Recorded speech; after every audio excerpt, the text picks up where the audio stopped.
నమస్తే, welcome to BCN news. నేను విజయలక్ష్మి. ముందుగా ముఖ్యాంశాలు. పాలకొల్లు నియోజకవర్గంలో 12,90,00,000తో పలు అభివృద్ది పనులకు శంకుస్థాపనలు చేసిన మంత్రులు జనార్దన్ రెడ్డి, నిమ్మల. రాష్ట్ర అభివృద్ది సంక్షేమమే ప్రభుత్వ లక్ష్యమని వెల్లడి.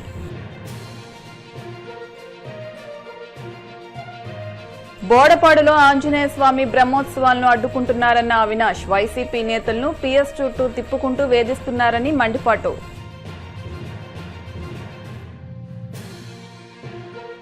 రాష్ట్రంలో పెట్రోల్, డీజిల్ ధరలు ఆకాశాన్ని అంటుతున్నాయన్న కోరుముట్ల శ్రీనివాసులు. పొదుపు పేరుతో చంద్రబాబు ఉచిత సలహాలివ్వడమే ఇందుకు నిదర్శనమని వ్యాఖ్య. తిరుమల శ్రీవారిని దర్శించుకున్న కర్ణాటక ఉప ముఖ్యమంత్రి డీకే శివకుమార్. ఆలయ మర్యాదలతో స్వాగతం పలికిన అధికారులు.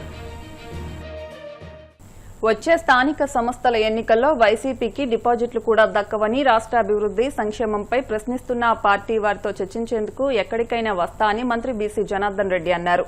12,90,00,000తో నిర్మించనున్న శివదేవుని చిక్కాల, పూలపల్లి, బ్రాడీపేట బైపాస్ రోడ్డుకు, సీసీ రోడ్లకు మంత్రులు జనార్దన్ రెడ్డి, రామానాయుడు శంకుస్థాపన చేశారు. అనంతరం మంత్రి నిమ్మల అధ్యక్షతన పశ్చిమ గోదావరి జిల్లా పాలకొల్లులో జరిగిన సభలో ఆయన మాట్లాడారు.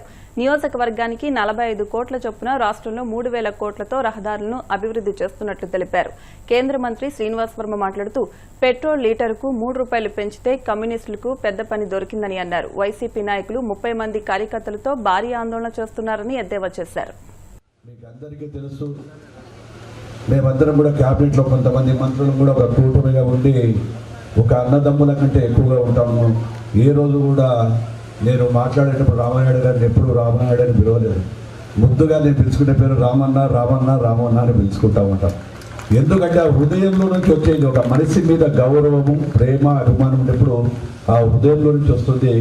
అటువంటి రామన్న నియోజకవర్గానికి రావడం, మిమ్మల్ని అందరినీ కూడా కలుసుకోవడం చాలా సంతోషంగా ఉంది. ఇప్పటికే 3 సార్లు క్యాన్సిల్ అయినప్పటికీ ఈరోజు చెప్పారు, రమణ ఎటువంటి పరిస్థితులు ఈరోజు వస్తున్నాను, పోదామని చెప్పాము. మాకందరికీ మీరందరూ తెలుసు 2019 నుంచి 24 వరకు ఏం జరిగింది.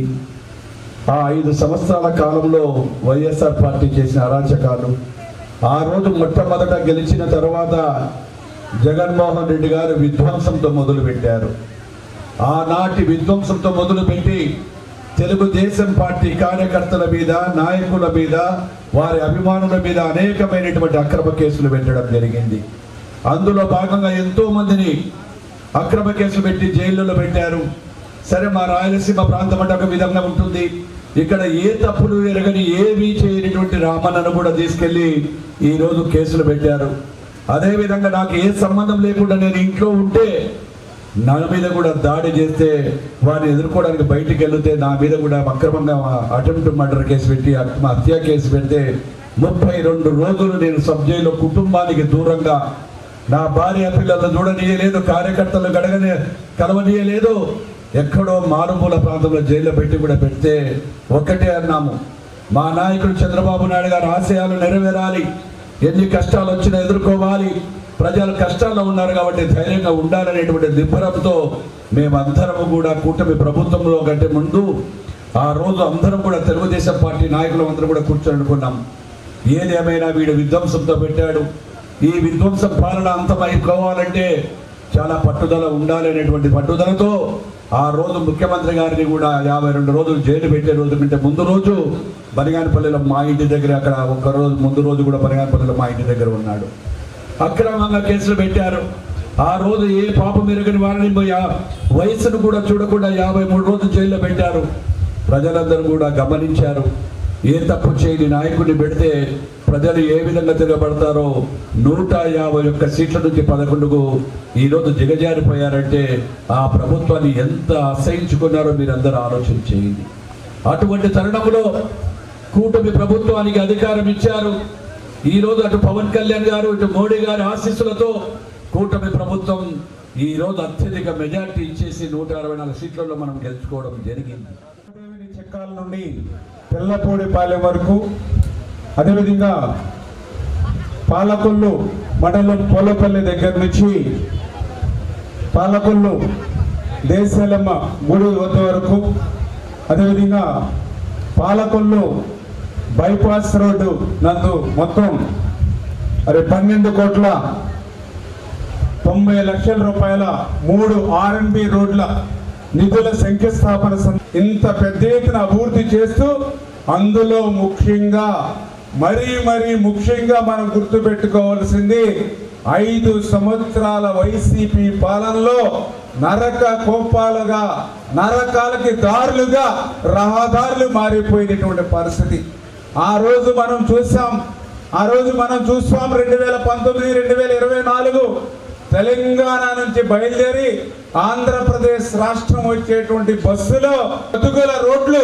ప్రారంభమయ్యాయనంటే ఇది ఆంధ్రప్రదేశ్ రాష్ట్రం అని చెప్పి తెలంగాణ నుంచి వచ్చే వాళ్ళు కూడా బోర్డు చూడక్కర్లేకుండా వేరే వాళ్ళని అడగక్కర్లేకుండా రోడ్లను బట్టి ఏది తెలంగాణ ఏది ఆంధ్రప్రదేశ్ అనేటువంటి చెప్పేటువంటి స్థాయికి ఆ రోజు మనం చూసాం ఎంతో మంది గోతుల్లో పడి మన పాలకులు నియోజకవర్గాలు కూడా నేను కూడా చూశాను మార్టేర్ రోడ్లో గుంతల్లో పడి చనిపోయిన వాళ్ళు ఎంతో మంది ఉన్నారు ప్రతి రహదారుల్లోనూ కూడా ఎంతో మంది ప్రాణాలు పోగొట్టుకున్నారు ఎంతో మంది క్షతగాత్రులే ఆసుపత్రులు పాలైనటువంటి పరిస్థితి ఆ రోజు మరి మనం కూడా ఎంత దారుణంగా అంటే మన రోడ్ల మీద నీళ్లు పెద్ద పెద్ద చెరువులు మాదిరిగా ఉంటే వలలు కూడా వేసి మనం ఆ రోజు నిరసన వ్యక్తం చేస్తాం ఇక్కడే దగ్గులూరులో R&B రోడ్డు పెద్ద గొయ్యి ఉంటే పెద్ద నీళ్లు ప్రవాహం కింద చెరువులా ఉంటే అక్కడ వలలు కూడా వేసి నిరసన వ్యక్తం చేసినటువంటి పరిస్థితి ఆ రోజుల్లో మన జనసేన వీళ్ళు అవుతే పవన్ కళ్యాణ్ గారు పిలుపులిస్తే పడవలు మరి కాగితం పడవలు పిల్లలతోటి రోడ్ల మీద వేసినటువంటి పరిస్థితి రోడ్ల మీద నాట్లు వేసినటువంటి పరిస్థితి ఆ రోజు 5 సంవత్సరాల పాలనలో కానీ మనం ఎంత నిరసనలు వ్యక్తం చేసినా ఆ రోజు ఉన్నటువంటి ప్రభుత్వానికి కనీసం మొద్దు నిద్ర వదల్లా అందుకే ఆ ప్రభుత్వానికి బుద్ధి చెప్పి 11 సీట్లు ఇచ్చారు మరి ఈరోజు కూటమి ప్రభుత్వం అధికారంలోకి వచ్చిన తర్వాత ఈరోజు R&Bకి మళ్ళీ మహర్దశ ఆర్థికంగా చాలా ఇబ్బందులు ఉన్నాయి రాష్ట్రానికి చాలా ఇబ్బందులు ఉన్నాయి ప్రతి శాఖకు కూడా వారసత్వంగా ఎందుకంటే నా యొక్క ఇరిగేషన్ శాఖకు అయితే 18,000 కోట్ల రూపాయలు అప్పుల బిల్లులు నాకు వారసత్వంగా ఇచ్చాడు జగన్మోహన్ రెడ్డి మరి అదేవిధంగా మొన్ననే చెప్పారు మన నారాయణ గారు మన పాలకొల్లు వచ్చినప్పుడు లక్షల టన్నుల చెత్తను వారసత్వంగా ఇచ్చారని పట్టణాభివృద్ధి శాఖకి చెత్త మీద పన్నేసి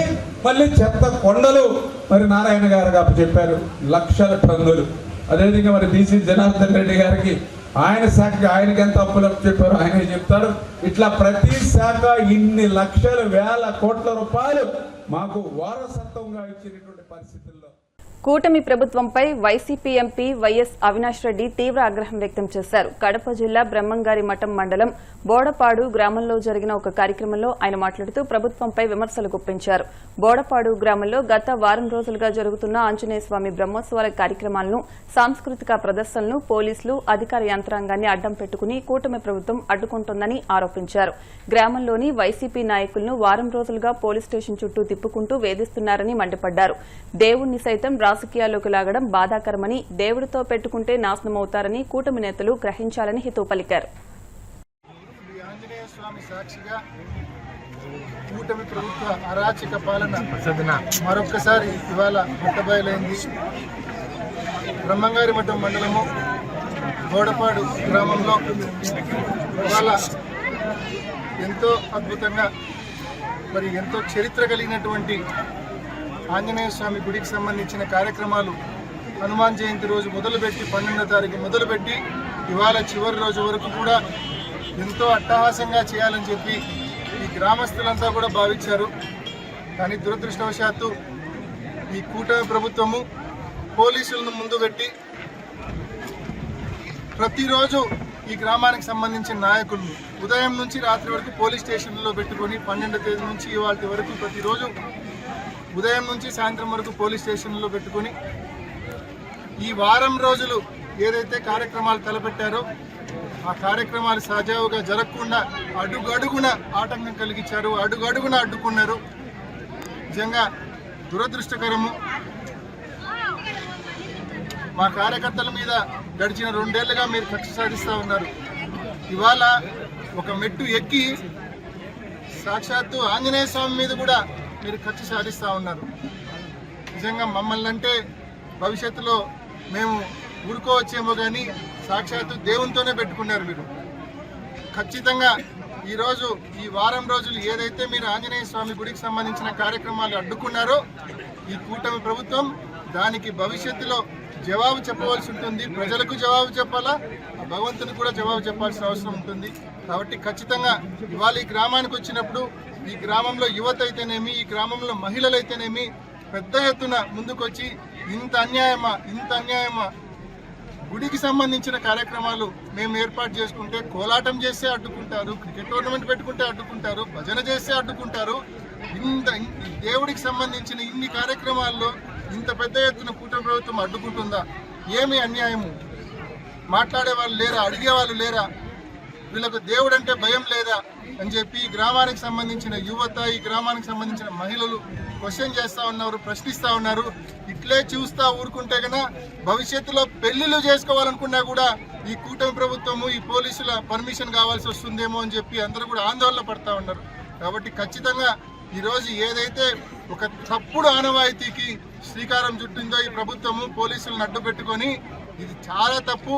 భవిష్యత్తులో దీని పరిణామాలు ప్రజల నుంచి కానీ ఆ దైవం నుంచి కానీ పరిణామాలు ఏవైతే ఉంటాయో అవి మీరు ఎదుర్కోవాల్సి వస్తుంది, ఫేస్ చేయాల్సి వస్తుందని చెప్పి ఈ పోలీసులను, ఈ కూటమి ప్రభుత్వం నాయకులను కూడా గట్టిగా హెచ్చరిస్తూ ఇటువంటి దిగజారుడు పనులు భవిష్యత్తులో చేయొద్దని చెప్పి వాళ్ళకి గట్టిగా హితవు పలుకుతా ఉన్నాం.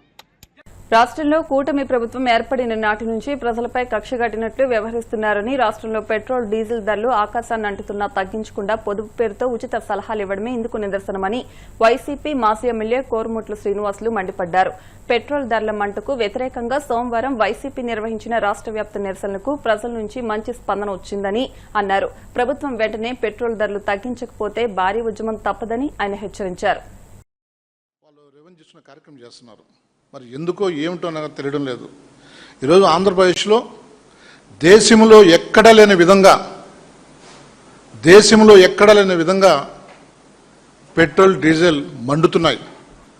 దాదాపు 3 రోజుల క్రితము పెట్రోల్ దగ్గర 113 రూపాయలు 0.65, డీజిల్ 101 రూపాయి 0.55 పైసా.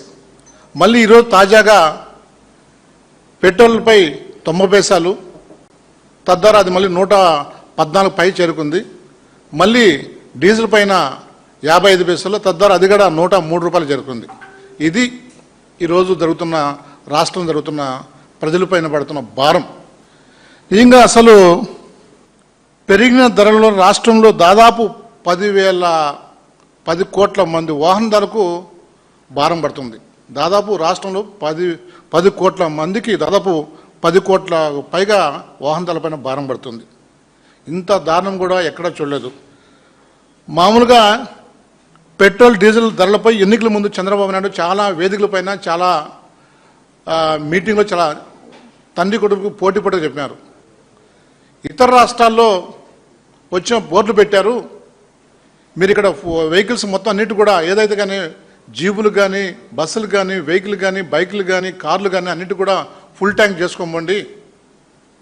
అక్కడ ఆంధ్రప్రదేశ్లో రాష్ట్రంలో ఎక్కువగా ఉన్నాయి పెట్రోల్, డీజిల్ ధరలు అని చెప్పేసి మొత్తం టోటల్గా ఆయన విపరీతంగా ఇచ్చారు. మేము అధికారంలోకి వస్తానే ఖచ్చితంగా పెట్రోల్, డీజిల్ అన్ని మొత్తం టోటల్గా తగ్గిస్తాం, తద్వారా అన్ని ధరలు ఆంధ్రప్రదేశ్లో కంట్రోల్ ఉంటాయి. ఇది వాస్తవం, ఇది మేము చెబుతున్నామని చెప్పేసి చాలా క్లియర్ కట్గా ఆయన ఎలక్షన్ ముందు చిన్న అనేక మీటింగ్లో చెప్పిన మాట వాస్తవా కథను కూడా ప్రజలు గమనించాలి.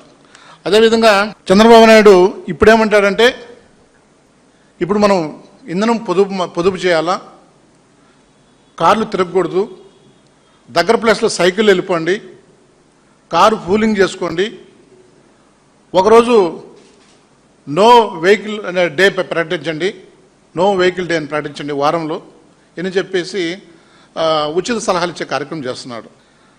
మేము ఒకటే అడుగుతున్నాం బాబు గారిని, ఈ రాష్ట్రంలో పెరిగిన పెట్రోల్, డీజిల్ పైన, ప్రజలపైన, వాహనదారులపైన, అదేవిధంగా ఆటోలు కానీ, ఆటో రిక్షాలు కానీ, జీబులు కానీ, క్యాబులు కానీ, బైక్స్ కానీ, చిన్న మధ్యతరగతి ఏదైతే కుటుంబాల వాళ్ళపైన విపరీతంగా భారం పడుతుంది, వాళ్ళు మొయ్యలేని పరిస్థితుల్లో ఈ విధంగా ఉన్నారు అని చెప్పేసి చెప్తా ఉన్నా. కానీ ఆయన మొత్తం ఎలక్ట్రికల్ వెహికల్ వాడండి, అది ఒకరోజు నో వెహికల్ వాడండి అని చెప్పేసి ఈయన చంద్రబాబు నాయుడు ద్వంద్వ విధానాలకు అద్దం పడుతుంది. చంద్రబాబు నాయుడు దేశంలో ఎక్కడ లేని విధంగా అంటే దాదాపు 28 రాష్ట్రాల్లో 8 కేంద్రపాలిత ప్రాంతాల్లో దాదాపు డీజిల్ రేట్లు మండిపోతున్నాయి. దీని ద్వారా ఏంటంటే ఫలితంగా రవాణా రంగంతో పాటు నిత్యావసరాలు కూడా టోటల్గా రేట్లు విపరీతంగా పెరిగిపోయే అవకాశాలు కనిపిస్తున్నాయి. దాదాపు రాష్ట్రంలో పెట్రోల్ వాడకం అనేది 9,000 కిలోమీటర్ల నుంచి 9,000 కిలోమీటర్లు వినియోగిస్తున్నారు వాహనదారులు. అదేవిధంగా డీజిల్ 15,000 నుంచి 20,000 కిలోమీటర్లు దాదాపు కిలోమీటర్లు డీజిల్ వినియోగం జరుగుతుంది. పొరుగు రాష్ట్ర కిలో లీటర్స్ మొత్తం టోటల్గా వినియోగిస్తున్నారు. ఈరోజు పక్కనున్న రాష్ట్రాలు పొరుగు రాష్ట్రం తెలంగాణలో అదేవిధంగా కేరళలో పోల్చుకుంటే ₹3 డిఫరెన్స్ మనకు ఆంధ్రప్రదేశ్కు కేరళ కావచ్చు అదేవిధంగా తెలంగాణ కావచ్చు. అదేవిధంగా తమిళనాడుకు దాదాపు ₹10 వ్యత్యాసం ఉంది ఆంధ్రప్రదేశ్ పెట్రోల్ డీజిల్ ధరలకు. అదేవిధంగా కర్ణాటక తీసుకుంటే దాదాపు ₹7 పైన వ్యత్యాసం ఉంది. ఈ విధంగా సామాన్య ప్రజలు ఈ యొక్క పెట్రోల్ డీజిల్ యొక్క ఆ భారం మోయలేక విలువలాడుతున్నారు. పెరిగిన ఏదైతే ఉందో ఆ పెట్రోల్ ధర. ఇప్పుడు కాసేపు ప్రకటనలు.